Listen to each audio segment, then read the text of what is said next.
because you can't be a god and Samoan at the same time. The assumption of the Tu'i Manu'a is that Tagaloa is a god, right? It was, yeah. So, and that Tagaloa selected the Tu'i Manu'a, and then the Tagaloa, because he's a god, but somehow he's Samoan, but he's a god. The Tu'i Manu'a needs to resolve that issue, right? Yeah.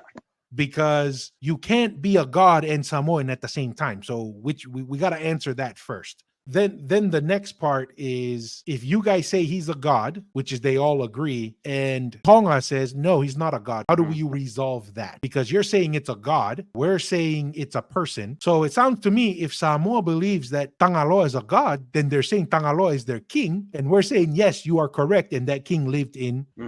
But when you go to the masses, and especially when you're talking about the or the Tagaloa Empire, you can even say the Tagaloa Empire, because it was already spreading, and then it was only extended by the Tu'i Tonga, that they just said they were just viewed as gods. It was just an easier message, and that's probably where the misrepresentation of just when the Tu'i Manu'a think Tagaloa is a god. And that's really where the conversation needs to come, is who is your Tagaloa? So once again, Tagaloa is a person, not a god. He lived in Tonga. You say God, we say no. He was a man who selected his son, Au'etu, to take over.